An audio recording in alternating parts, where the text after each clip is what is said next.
The Shadow Killer, the Genesee River Killer. Welcome to The Most Evil, where we delve into the minds of history's most notorious serial killers. In the quiet city of Rochester, New York, a sinister figure emerged from the shadows, leaving a trail of fear and devastation in his wake. Join us as we uncover the chilling tale of Arthur Shawcross, infamously known as the Genesee River Killer, whose heinous crimes shocked the nation during the late 1980s. Arthur Shawcross was born into a troubled household in Kittery, Maine, characterized by instability and dysfunction, setting the stage for a tumultuous upbringing. His childhood was marked by neglect, abuse, and familial discord, contributing to emotional turmoil and psychological distress from an early age. Shawcross displayed early signs of behavioral disturbances, including cruelty and violence, setting him apart from his peers and signaling potential trouble ahead.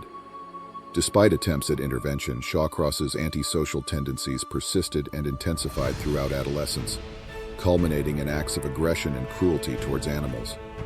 His fascination with violence and death became increasingly apparent, fueling concerns among family members and educators about his mental state and potential for harm. Shawcross's troubled past left a lasting impact on his psyche, shaping his worldview and exacerbating his antisocial tendencies as he entered adulthood. Alienated from society and haunted by inner demons, Shawcross's descent into darkness appeared inevitable, laying the groundwork for the atrocities that would later unfold. Between 1988 and 1990, Shawcross embarked on a killing spree that claimed the lives of 14 individuals, predominantly targeting sex workers in the Rochester area. His victims, often vulnerable and marginalized, fell prey to his depraved desires, their lives snuffed out in acts of unspeakable brutality. Shawcross meticulously planned and executed his crimes with cunning and a complete disregard for human life.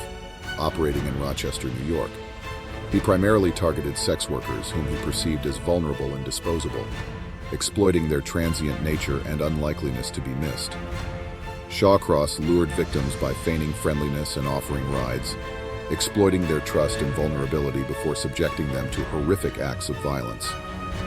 His ability to blend into society and evade suspicion allowed him to continue his killing spree undetected, presenting himself as an unassuming member of the community.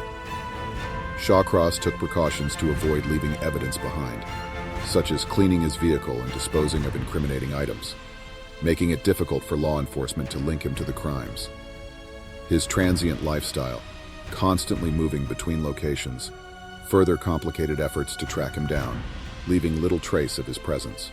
The investigation into Shawcross's crimes was a race against time, with law enforcement authorities attempting to catch the elusive killer.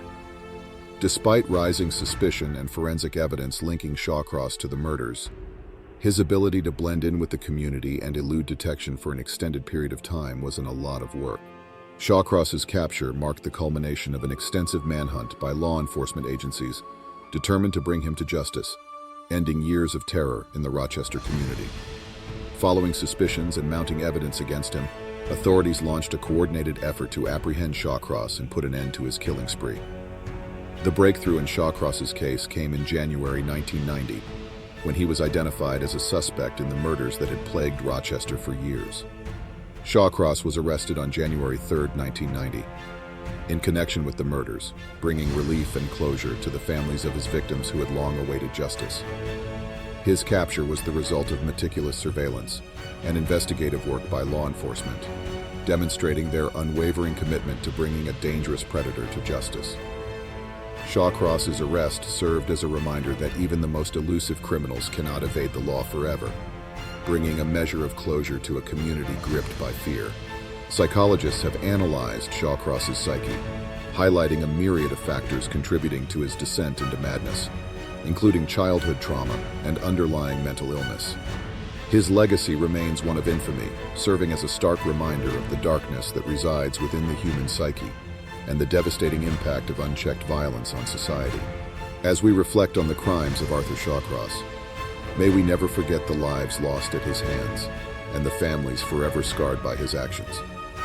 Let his story serve as a somber reminder of the importance of early intervention and mental health support in preventing such tragedies from occurring in the future. If you found this video insightful, Don't forget to like, share, and subscribe to our channel for more content on true crime and psychological analysis. Remember to stay vigilant, and until next time, stay safe.